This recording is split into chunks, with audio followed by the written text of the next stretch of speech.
Happy New Year and welcome to 2024. I am going to provide my top 10 werewolf films. I am fully aware that there may be some unpopular takes here, and I would love to hear your opinion. You can either comment directly on this YouTube video in the comments below. You can respond to my newsletter. You can reach out on social media. There are multiple ways for your opinions to be heard. And if there's one thing that this girl loves, it's a good horror movie debate. Number 10 is 1957's I Was a Teenage Werewolf, directed by Gene Fowler Jr. and starring Michael Landon. Let's begin with why this is so low on the list when it is considered a horror classic. I do not like that there was no wolf biting man to become a werewolf. That I'm very invested in that mythology.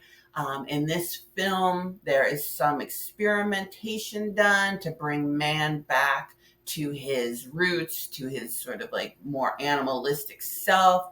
And that's where we get the werewolf. I'm not a big fan of that. What I do enjoy about this film is the focus on teen rage, which I'm going to get into in other, as I count down, there are other werewolf films that I feel do the teen rage a little bit better. This was filmed during that panic over teenagers being rebellious and being disobedient. And it doesn't really connect with contemporary audiences because we have come to embrace teenage difference. We know that teenagers are going to almost automatically want to be rebellious, want to be different, want to carve their own way in the world. But I do like the teen rage in this. And the one thing that keeps this in my top 10 is the gymnast scene, which continues to be incredibly creepy and a bit perverted. Number 9 is 1985's Silver Bullet, directed by Dan Attias, starring Gary Busey and Corey Haim. This movie is a so bad it's good movie. It's bad. It's really bad. But there are a lot of endearing parts to it. The real bad, is that the werewolf is not well done at all. And if you read any of the background of this film, there was a lot of changeover. Attias was not the original director. There was a lot of shifting and moving parts. And it seems like they didn't have time to really construct a decent werewolf, and they just sort of threw in some prototype and went with it, which is a real shame because a creature feature hinges on the creature, and a werewolf film without a decent werewolf is just sorely lacking, and that's what this is. But as I said earlier, there are a lot of endearing parts to it, the major being Gary Busey, who is I just have a real soft spot for him in this movie. He's really, really good. And apparently he ad-libbed nearly the entire film, which really makes him even more endearing to me. I love that the motorized wheelchair that Corey Haim has is called the Silver Bullet. That is such a Stephen King, moment. That gives it such a Stephen King feel, and I do love Stephen King. So that is why this film rests at number 9. Number 8 is 1981's The Howling, which was directed by Joe Dante, starring Dee Wallace, Patrick Macnee, and John Carradine. This is a silly goose time. It really is. This is not to be taken seriously. But it's an interesting one. Dee Wallace's character is a news anchor who's being stalked by a serial killer. But the serial killer is not all that he seems.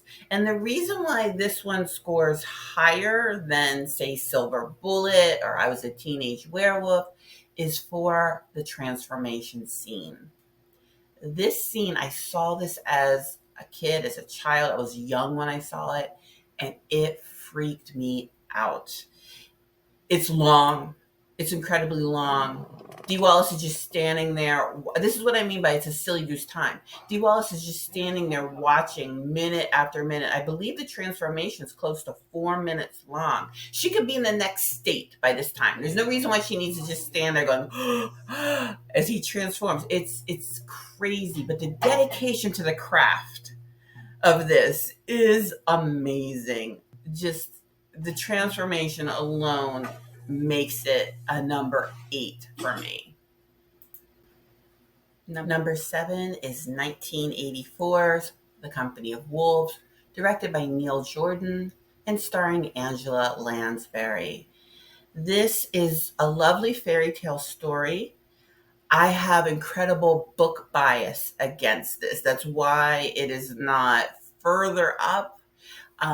The story Company of Wolves by Angela Carter is perhaps one of my favorite short stories. It is beautifully written. It is exquisite. I want to cry that I will never write anything that beautiful ever. It is just one of my favorites. So it would take a lot for me to feel that a film did that story justice. Even though I realized that Angela Carter was involved in the making of this film, it still to me feels like a cheapened version of something that is really luxurious. You can see the soundstage at parts of this film when they're filming. So it lacks, but all that it lacks, Angela Lansbury makes up for. She is wonderful as the granny. She's really great. The werewolf is okay. The transformation's a little clunky at points.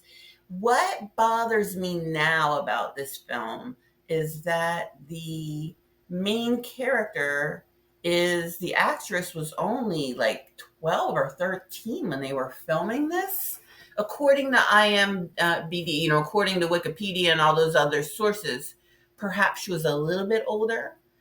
And the huntsman was, like in his late 30s. So I get it. My master's thesis was on fairy tales. I understand that Red Riding Hood is about puberty and menstruation and coming into womanhood, so that the character needed to be around that age. And I understand the huntsman, but it's just a little creepy to watch it now and see a man in his mid to late 30s propositioning a barely out of her tweens, a very young teen, propositioning her for a kiss and being so suggestive with her. It just kind of, I wish they had done what they normally do, which is hire an actress who's like 19 or 20 and have her play 13 or 14. But it's a fun fairy tale film. There are some really magical moments to it, but it's not quite. If you really want to enjoy The Company of Wolves, please read Angela Carter's short story. Number 6, 2022 Viking Wolf. And I do need to read these names. I apologize, but this is a Swedish film and I'm going to butcher these names. The director was Stig Svensson and starring Liv Mjoris and Ellie Rhiannon Mueller Osborne. If I were her agent, I would say maybe pare down the names just a little bit. But Viking Wolf, I enjoyed. I know it was met with mixed reviews. My biggest complaint, not enough Viking. The Viking part is the very beginning where the Vikings invaded a nunnery, or a monastery, something, and they took a werewolf and brought it back with them, which is super cool because we know that the Vikings were everywhere. And so think about how they could spread that contaminant around. That was awesome. This is another teen rage film. I love she-wolves. I need to be really upfront about that because people are going to argue and say, well, why was this number 6 when you had Company of Wolves as 7? And, I'm a she-wolf fan. One of my desires on my bucket list is to edit an anthology of she-wolf stories. I don't feel they have been plumbed enough. We have another she-wolf film coming up a little bit later, but that's really what pushes this one forward for me. We have a young teenage girl dealing with transforming into a werewolf. She also has a deaf sister, and there's a lot of really nice moments there with them signing with each other. As someone who's extremely hard of hearing, I enjoyed that aspect of it. And a lot of people really hated the ending because they felt that it was ambiguous. I did not. I felt like the ending was more decisive. I didn't see it as being ambiguous. I don't want to spoil it for anyone who hasn't seen it. But again, come at me if you feel like the ending should have been more decisive than it wasn't. I felt like it didn't leave us hanging. I felt like I knew what happened. Number 5 is 1981's American Werewolf in London. And I know many people have this much, much higher on the list than number 5, but I'll get into that in a moment. This was directed by John Landis, starring David Naughton, who I'm old enough, I'm so old, that David Naughton to me is the Dr. Pepper dude. Also starring Griffin Dunne. This is a charming movie. It really is. There are the soundtrack is a bunch of moon related songs. So cool. Um, the transformation's still good. The werewolf's still good. I do love this movie, but here's what puts it at 5 for me. In the 80s, a lot of films didn't really say anything. At the time, when I was a kid in the 80s watching these movies, I felt like there was this full-fleshed, nuanced story. But now going back and looking at them, a lot of the 1980 films to me just feel like a long MTV video. Like they're these montages of scenes clipped together, and as the viewer, I'm supposed to infer the story as opposed to getting a fully nuanced story. And when I rewatched American Werewolf in London a few years ago, that's what happened to me. I was like, not a lot really happened. It's a lot of scenes, a lot of really great scenes linked together. And that's why, for me, it's number 5. Number 4, and here's where I'm going to get a lot of flack. Dog Soldiers from 2002. I know many people have that as their number 1, and I get it. I understand. Dog Soldiers was directed by Neil Marshall, starring Sean Pertwee, Kevin McKidd, and Liam Cunningham. And I get it. I get why you love this film. I love it too. I just don't love it to that number 1 spot. I love it to the number 4 spot. It's great. There's a lot of really good gore in it. It is 20 years old now, over 20 years old, and it still holds up. I love the camaraderie between the soldiers and also the tension and lack of camaraderie at times. Um, it's wonderful. And the very ending, those of you who watch it know what I'm talking about. The very ending is cute. Like it's an LOL moment. So it's a great film and it's exciting. And honestly, I'm not gonna lie, I watch it like I watch it. I get it's so engrossing, and I feel a ton of anxiety watching it. It's riveting, but it's a number 4 riveting.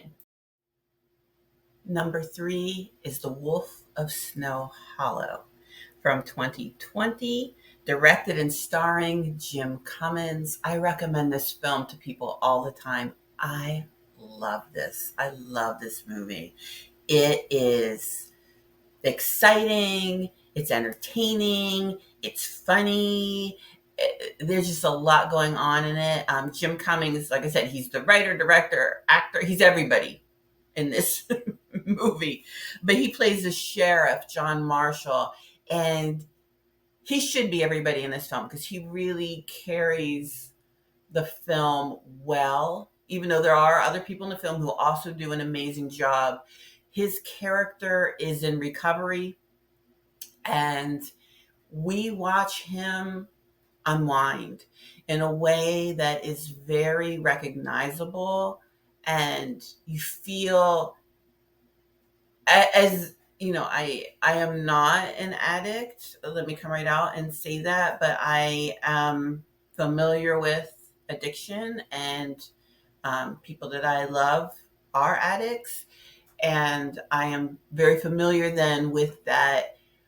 You can be empathetic to them while also being angry at them, and that's what's so good about this film. As you watch him unwind, you get it. You're like, I get where he's coming from. I can totally relate to him. I feel badly for him, but at the same time, you're really frustrated with how he's sabotaging himself. And I know I'm talking about a werewolf film. Yes, I am, but this is what pushes this one up to number three for me, is that humanity to it, the humanness of it on top of the werewolf film.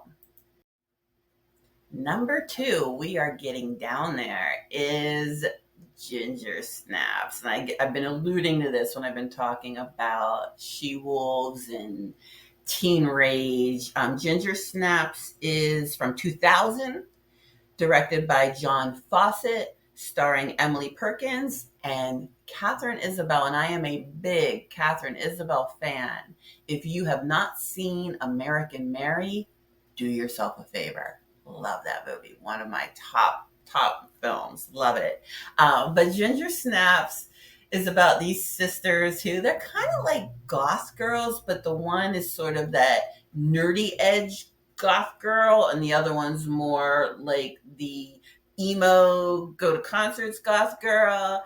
And someone's killing dogs in their neighborhood, and then you know where this is going. It's a werewolf film, but I love the subtle ties to puberty and lycanthropy, which I think, we saw it in I Was a Teenage Werewolf. We kind of see it a little bit in Viking Wolf. It's more explored here in Ginger Snaps, and it's something that really makes a lot of sense. That once a month, and for people who might not be familiar out there, menstruation's often tied into the full moon. The full moon can affect women's cycles. So this idea of your body changing every month, as women are very familiar with, our bodies do change every month. It's like a roller coaster ride. Feeling a lack of control, not only over your body, but over your emotions, over your feelings as the month progresses. It's a perfect marriage. And that's why, as I said earlier, I would love to see this plumbed more. I feel like there's even more that we can get into. I mean, now I'm a very old lady, so maybe I'd be more interested in menopause and werewolves and how that relates. But Ginger Snaps does a great job of that. It's a fun film to watch. It's an exciting film to watch. The werewolves at times look a little funny, but it works. It works well with this film. So this is my number two. I love Ginger Snaps. And number one, thank you for hanging in there with me. This one I think will be controversial, or at the very least, unexpected. Number one is from 2015, Howl. And it's my favorite. Let me get the nitty gritties done first, and then we'll talk about why. It was directed by Paul Hyatt, who worked on Dog Soldiers. He was part of like the special effects creature, part of that team. He has experience with this. Starring Ed Spillers, Sean Pertwee, who was in Dog Soldiers, folks. So you see the connection here, guys. Those of you who love Dog Soldiers, maybe if you haven't seen Howl, check it out. And also Holly Weston. And Howl is a British film, and it is about an overnight commuter train. And I wasted the majority of my life as a commuter. So I think maybe that's why this one really speaks to me.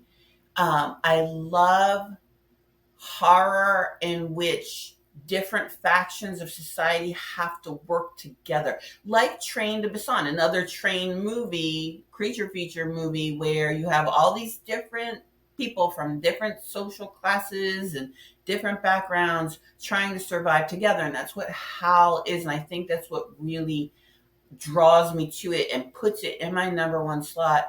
I've always been a big fan of that. Again, it's another thing that Stephen King does really well, taking ordinary people, making something extraordinary happen to them, and then seeing how it all shakes out.